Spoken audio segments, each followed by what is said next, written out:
Le goût d'entreprendre, Doris Pradal. Et deuxième partie de cette émission, nous sommes toujours en compagnie de Jean-Marc Auriol des Ateliers de la Haute-Garonne, leader mondial de fabrication de rivets aéronautiques. L'entreprise familiale fête ses 100 ans. Bonjour Jean-Marie Ferrenbach. Bonjour. Vous êtes un de nos référents éthiques sur Radio Présence. Première question à notre invité. Oui, alors ce qui me frappe quand je considère votre entreprise et votre activité, M. Auriol, c'est que vous êtes quand même une petite entreprise par rapport à la profession aéronautique et vous êtes face à des structures absolument énormes, que ce soit Boeing, soit Airbus ou d'autres. Absolument. Comment se passe une relation client-fournisseur dans ces conditions-là ? Comment fait-on pour parvenir à être un fournisseur reconnu, avec une pérennité dans l'activité et je dirais aussi une relation qui vous permet de sentir avec le client vers où il faut aller ? La première des choses, c'est pas tricher. Il ne faut pas tricher, parce que de toute façon, en dehors de tout aspect moral, ça vous retombe sur le nez. Bon. Mais, à la base, évidemment, c'est l'aspect moral qui a conduit à ça. Faut pas oublier que mon grand-père a fait le tour de France avant de fonder sa boutique. Il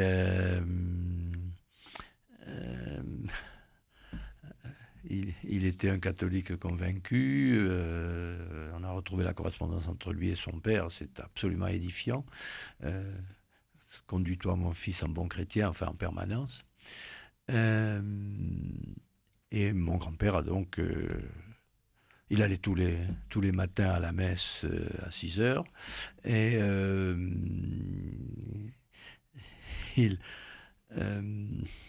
Une autre question, Jean-Marie. Oui, cette confiance qu'il faut développer et maintenir absolument, finalement, pour vous, c'est quelque chose d'absolument naturel, mais aujourd'hui, c'est quand même très codifié, ça passe à travers des processus. Qu'est-ce que ça représente comme effort pour une petite entreprise de pouvoir se faire qualifier, reconnaître Il y a un gros effort d'avoir des processus écrits, très précis, une informatique qui permet de gérer ça d'une façon très pointue. Pour vous donner un exemple, on emploie 10 informaticiens à temps complet sur Flourens et 10 autres au Maroc, avec une communication qui est facile parce qu'on a évidemment toutes les communications électroniques nécessaires, c'est pas un souci, mais ça veut dire que on a en permanence à répondre à des besoins exprimés par l'encadrement, par les responsables de l'entreprise, d'améliorer tel logiciel pour mieux suivre tel process, etc. Et donc, tout est sur informatique, et l'ordinateur central a en mémoire absolument tous les plans, toutes les tolérances de toutes les pièces que nous fabriquons, etc. Donc une organisation qualité qui est très construite, très élaborée et très informatisée. Si on change de domaine, votre entreprise, ce sont des hommes, et on a vu un petit peu comment vous avez... et des femmes. Et des femmes, justement. C'était une question qu'on a peut-être laissée... Oui, c'est peut-être intéressant de sentir pourquoi au Maroc, vous n'avez pas tout à fait les mêmes personnels qu'en France. Il y a beaucoup de femmes au Maroc. Ouais, je ne sais pas s'il faut que je raconte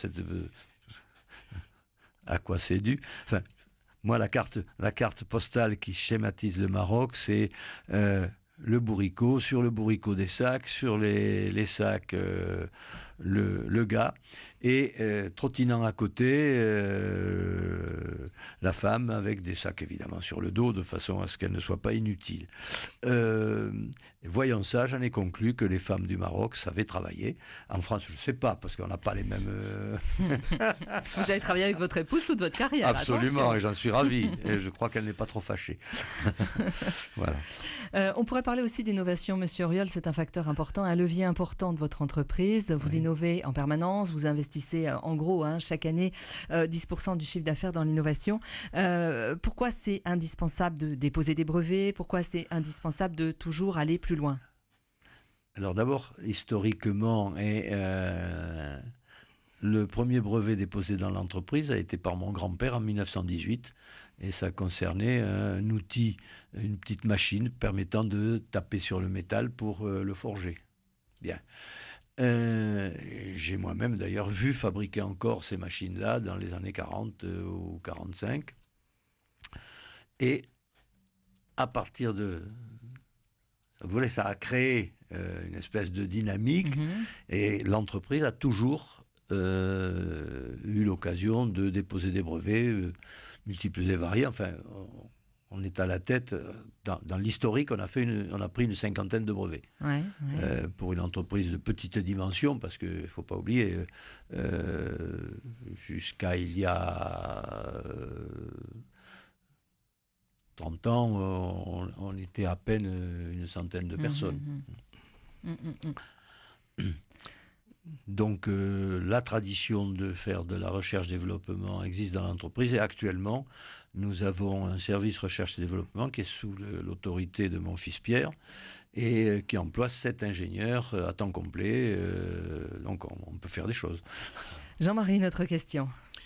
Oui, si on voulait insister un petit peu plus sur les valeurs qui font que votre entreprise rassemble et motive, est-ce qu'il y a des points que vous souhaiteriez faire apparaître plus particulièrement? Qu'est-ce qui fait que votre entreprise est l'entreprise Atelier de la Haute-Garonne avec son image? À votre avis, en prenant un peu de recul, qu'est-ce que vous avez cherché à faire passer et qu'est-ce que vous sentez comme indispensable au futur? Vis-à-vis des clients, d'une façon générale vis-à-vis de l'environnement, il faut être sérieux, il ne faut pas tricher. Je ne sais pas si je ne me répète pas, mais enfin, c'est une vérité absolue. Donc il faut être une entreprise, pas morale peut-être, mais en tout cas avec une certaine éthique. Et je crois que, en plus, ça contribue à la satisfaction du personnel, parce que c'est quand même bien meilleur d'être dans une entreprise qui ne triche pas que dans une entreprise qui s'insinue un peu partout. Oui, et vous sentez bien que votre personnel est attaché à l'entreprise, j'imagine. On en a le sentiment, on est absolument ravis. Mais... Je suis de vos voisins et autour de Florence, bon, je vois quand même que vous êtes... Oui, alors pour le rattacher à ce que je disais tout à l'heure concernant mon grand-père, au point de vue de sa religion, si vous voulez, on a demandé au curé de Flourens de bénir l'entreprise à l'occasion de ses 50 ans, donc il y a 50 ans. Et il y a quelques mois, un autre curé de Flourens a béni l'entreprise aussi. Alors on m'avait dit, mais oui, mais il y a beaucoup de musulmans parmi le personnel. Je dis, mais ils sont invités, ils peuvent venir, il n'y a pas de problème. Monsieur Auriol, quels sont les objectifs pour vous dans les mois, les années qui viennent ? Vous avez passé le flambeau à vos enfants, mais vous êtes toujours très présent, on l'a bien compris. Pour l'entreprise déjà, quels sont les objectifs ? Les objectifs, c'est un objectif de développement dans les années qui viennent, développement de la visserie, on continue à développer. On a créé la visserie il n'y a pas 10 ans, ou il y a 10 ans, mettons. On veut continuer à la développer, visserie aéronautique. Hein. On veut continuer à la développer jusqu'à au moins atteindre l'équivalence de chiffre d'affaires entre la visserie et les rivets. C'est-à-dire donc 50-50, alors qu'actuellement on est à... la visserie représente 17%. D'accord, ok. Multipliez également les clients. Votre principal client aujourd'hui ? Notre principal client, c'est Airbus. Nous avons le bonheur de fabriquer 97% des besoins d'Airbus en rivet plein. En visserie, on fait 3 fois rien pour eux. Mais c'est un début. Oui, absolument. C'est un début qui est en train effectivement de démarrer joliment.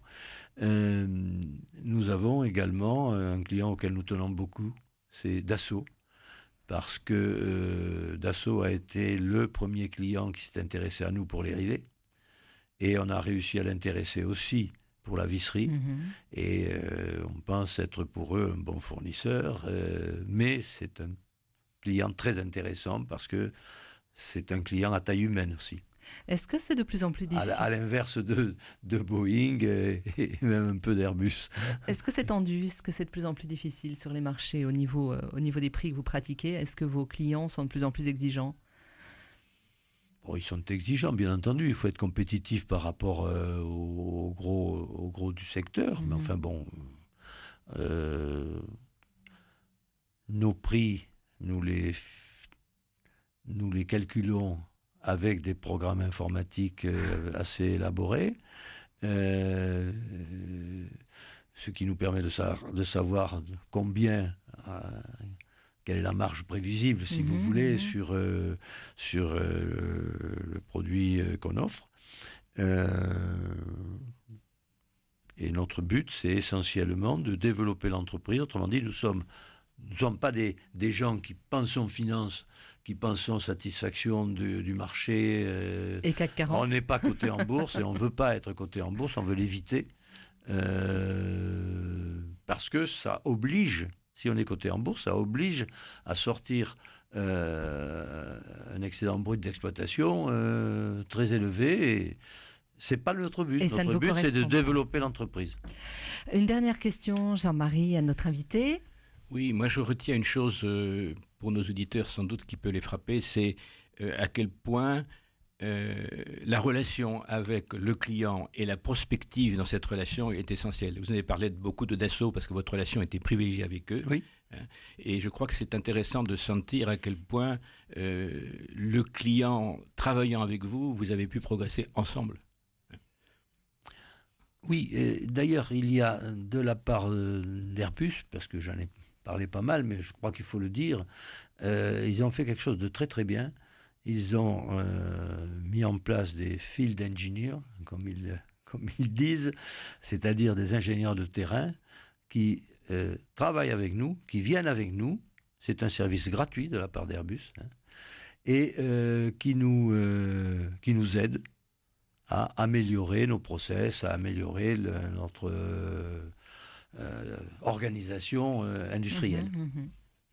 Et on a su, je crois, utiliser les services qu'ils veulent bien nous rendre. Merci beaucoup, Monsieur Auriol, d'avoir été notre invité sur Radio Présence des Ateliers de la Haute-Garonne pour fêter votre anniversaire, 100 ans, anniversaire de votre entreprise. Oui, moi c'est un peu moins, mais enfin, on vous le souhaite. Merci Jean-Marie Ferrenbach. Dans 15 ans. Entreprendre@radioprésence.com, c'est notre adresse si vous voulez nous contacter. Bien sûr, vous pouvez retrouver nos podcasts sur le site internet radioprésence.com.